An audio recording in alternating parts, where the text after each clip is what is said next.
Again, welcome to Spotlight on Strategy. I'm Dr. Rhonda Farrell, the success strategist. And today we're having an Ignite session on Spotlight on Strategy. We're talking about all of the topics that we started this series with beginning in February, running through May, and then we'll kick off our next set of topics going forward in the fall session. I see we have on the line Ram. Ram, would you like to introduce yourself and just share with the other people who will be joining or listening to this later your focus on strategy and what you might want to get out of this session? Hi Rhonda. So I'm very excited to be here. And currently I'm living in Brooklyn and I'm from India. And thank you. And what is your role? Do you have a particular role in strategy, or how would you like to harness this, please?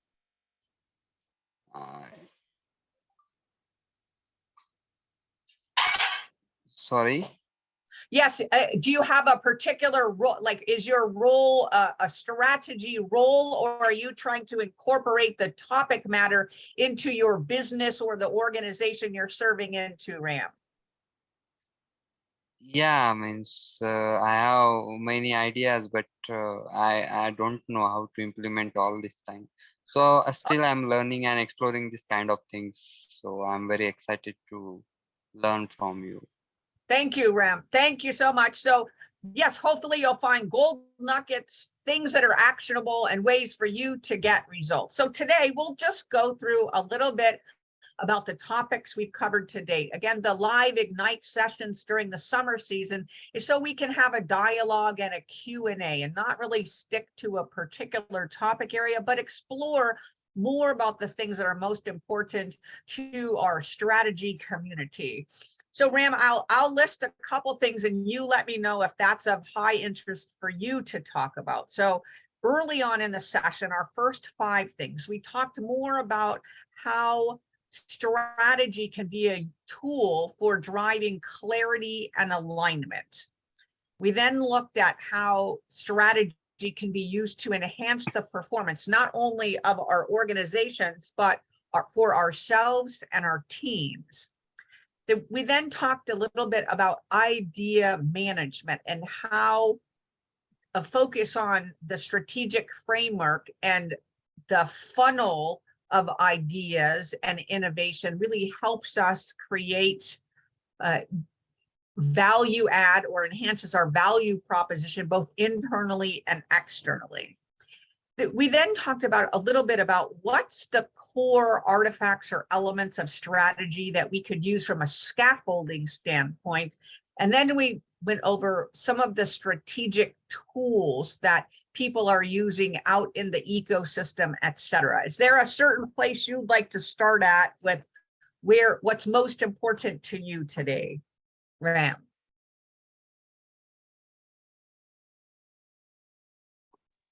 Actually, all the things that you mentioned are important, and I'm very eagerly waiting to learn from you. Thank you. Okay, so Ram, let's maybe we talk about what do you have or not have from a framework, right? So sometimes the very first thing we help a leader or a team or an organization put into place is the strategic framework. So if you were to look at the initiatives that you're involved with, where do you fall along the line of, like, you know, on a scale of 1 to 10, how robust are you there? It's 6. Okay, very good. Okay, and then great question, great answer. So what do you have currently that says, hey, we're doing, because 6 is a pretty darn good number with regard to maturing, right? So where do you feel like you all have put in place a great solid strategic base to work from? In the same organization currently I'm working, so there were many strategies that I try to implement it. So I thought that these kind of things help me a lot. Okay, so let's look at kind of a, if we start with our building blocks and kind of what's Mhm. our core in the strategy area. Do you feel if we look at strategy in the core, we often look at mission, vision, core values, and definitional principles. Do you feel like you have some building blocks in place to pull from there? Yeah, sometimes I feel these missions and visions are should be very clear. Yes. And so that's oftentimes, right? When we talk about helping an organization with implement their strategy, right? We're looking at we're in need of some core building blocks, right? So first is their mission, right? What Mhm. they're doing, right? Then is their vision, the why and where they're aiming for kind of in the long term, right? Then it might be core values, right? Because core values is going to be those underpinnings. It's going to be about when we're undertaking mission and we're looking to actualize on our why, what are the common cultural principles that we really want to adhere to, right? And how are we going to show up with those in mind when we're operationalizing our strategy? And then from a principles perspective, right? Definitional principles, sometimes we just need to help people understand, right? So drive awareness so that we can get them to a place of engagement through whatever that strategic context is, right? So some of it, the lens we're looking at is going to be the organizational maturation and excellence initiatives.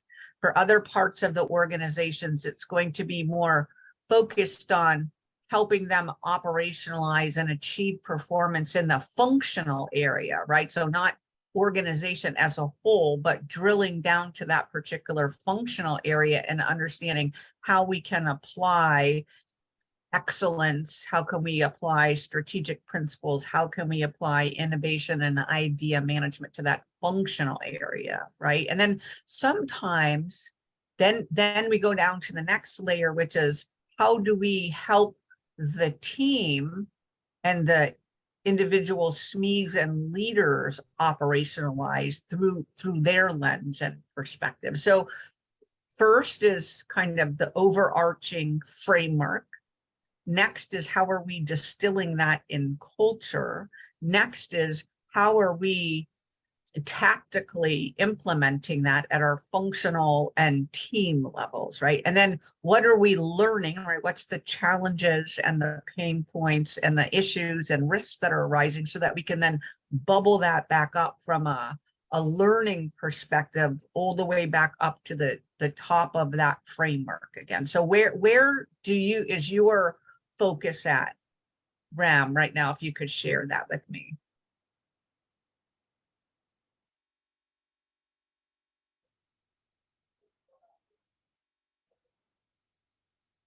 Maybe what level of the organization when you, oh, we seem to have lost Ram. So we'll continue. So again, thank you so much for joining. And again, I think there's some things for everybody, right? The idea management, the strategic scaffolding, and the strategic tools, I think hopefully will be a gold nugget and help you action the different strategic intents and framework. So we'll just go back through those just a little bit. First, clarity and alignment, right?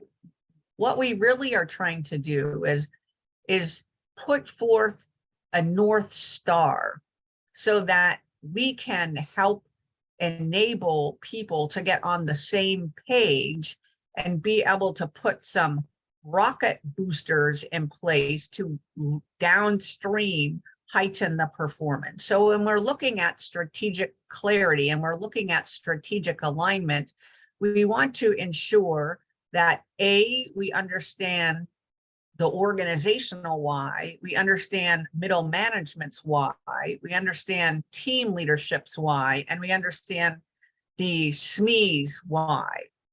Then the next thing is we want to understand what are the strategic drivers that are going to help us move the needle per strategic performance wise. So it is that coming in majority from external factors such as our pestle analysis, or is the majority that we're focusing on coming from internal? We have our own the organization is the driver from a strategy perspective, and they're top of tree, so to speak, or are they needing to ingest strategy from different areas externally and internally, and then operationalize that strategy at their level? So a little bit different if I am the strategy designer and promulgator versus if I am the strategic implementer. And so we want to be clear on where does our team and where does our portion of the organization fall along that spectrum.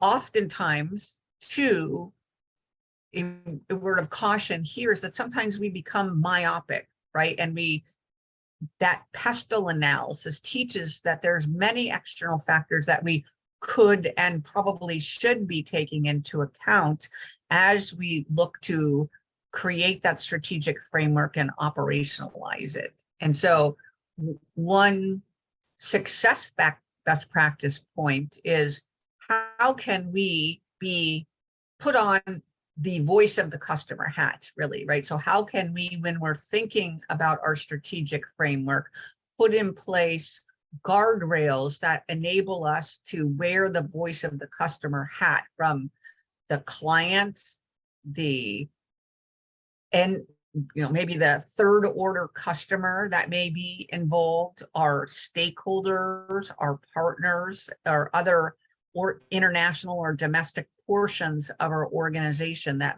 we may need to consider and consult with and include and hammer out the strategy or framework with, and or at least through their lens of how they see the organizational framework being operationalized.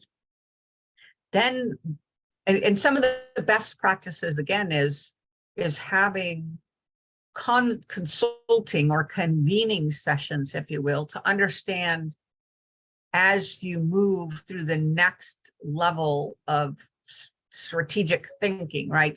Sometimes we see that being a 5-year time span. Sometimes we see that being a 10-year time span. Sometimes we see that being a longer roadmap, right? Depending on if it's a portion of the country, a city, somebody else trying to create a 10-year vision or 20-year vision or 25 or 50-year vision, right, for their particular geographic region. So A is really paying attention to how can we scope the framework to make it not only relevant for the near term, but looking at the midterm and long term. And then as we see the rate of change in various areas, is it geopolitical? Is it technology? Is it modernization and improvement from a process perspective? Or is it more of a leadership development and workforce? And then what are the drivers going on in the world, so we can make sure that we're at least thinking about that as we lay down our strategic framework, because all of those really have a part to play in what we could potentially reconsider for our vision, what we could potentially reconsider for our mission. Do we need to be thinking differently about our core values and our definitional context and principles?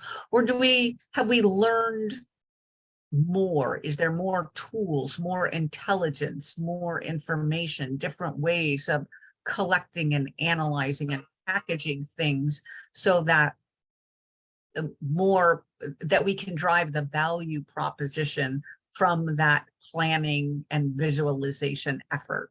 So again, inclusion, different perspectives, make sure we're including international and domestic and the latest strategic drivers from out in the ecosystem. Have we considered them? Are they relevant?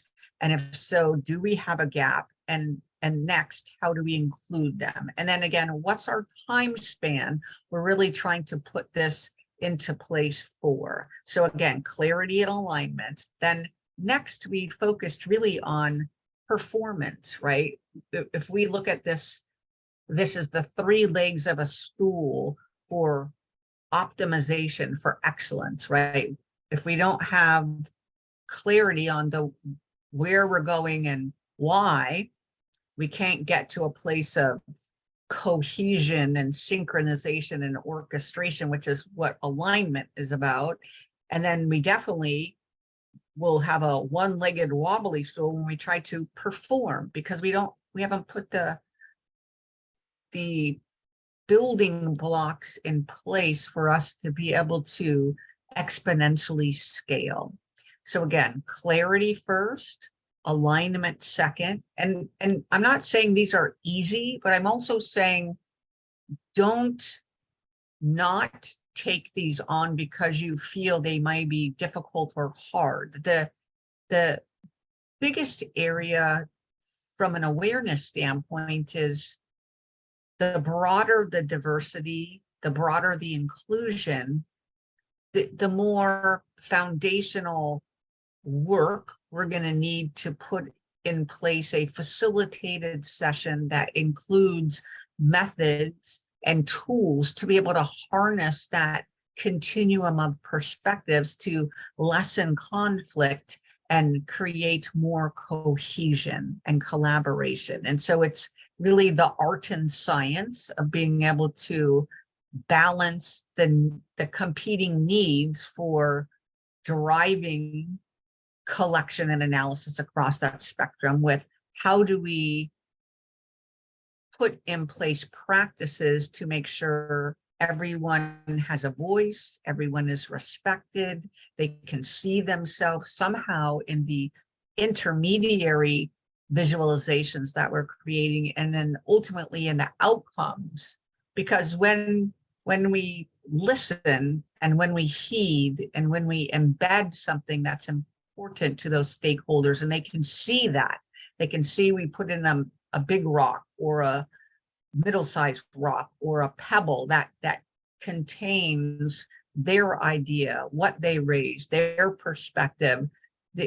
We're generating buy-in person by person by person by person, and ultimately that becomes the momentum, the strategic driving and operational momentum that ultimately leads us to performance. Performance isn't necessarily achievable just on its own because we have clarity, alignment. Performance at much higher levels are achievable because we've created a cultural mindset that wants high performance outcomes to be part of the equation, and the people and the leaders are willing to work every day in every way to be able to get there. And so, you know, our three-legged stool again is part technology, part process, but with I would say a very solid base being leadership and people. And if we can't move the needle culturally and mindset to enable performance at the higher levels, then we just have extra work we need to do in gaining the cohesion and collaboration and shared understanding and creating shared meaning in the strategic exercises and harnessing the tools and the clarity and alignment aspects. Performance isn't a linear line, right? As we learn and as we pilot and as we implement in the clarity and alignment areas, you know, as we mature, sprint cycle by sprint cycle, or planning session by planning session, or operational and tactical implementation by implementation, we're going to learn how to get better, faster, and we'll be able to move the needle further on the performance aspect. But one thing we touched upon in this clarity and alignment and performance is what is the role of strategy? And that's really to start with the end in mind, right? What is the vision? What is the why? How can we get there? And what's the optimal routes of how we can get there, depending on what you want to solve for? And then what will we should be doing to again, actualize and operationalize. But the strength of strategy is that it brings the vision to life. It operationalizes the mission. It gives, air under the wings so the organization can fly, right? If we can't get to the point of a outcomes and results, and how we're going to best articulate those from a success factor standpoint, we're not really going to stand a snowball's chance in hell with regard to being able to achieve that from a performance standpoint, right? So the art and science is how to start with the end in mind. How do we reverse engineer through the lens of driving clarity, cohesion, collaboration, shared understanding, shared meaning, and then harnessing the success factors and the metrics and the measurements to help drive us forward iteratively. So the art and science of strategy in a nutshell. I'm so grateful for each and every one of you that could either join us live today or sent in your ideas and questions with regard to the 3 legs of our strategy stool, some of the issues and challenges and pain points that you have experienced along your journey in the strategic area, and how strategy is a huge enabler for innovation to occur within the organization. We touched upon it earlier about idea management, strategic scaffolding, and strategic tools. And so we'll do a deeper dive on that the next time we meet in 2 weeks. We hope you'll join us at 9:30 a.m. a little later in June so that you can talk to us about your challenges, your successes, your best practices about strategic idea management, strategic scaffolding, strategic tools, or any of the other topics that we've talked about thus far. So again, this is the Spotlight on Strategy Series Ignite sessions, really sparking you into strategic action. And we want to serve you and your businesses and your organizations. Please join us in 2 weeks at 9:30 as we do a deeper dive in some of our early sessions.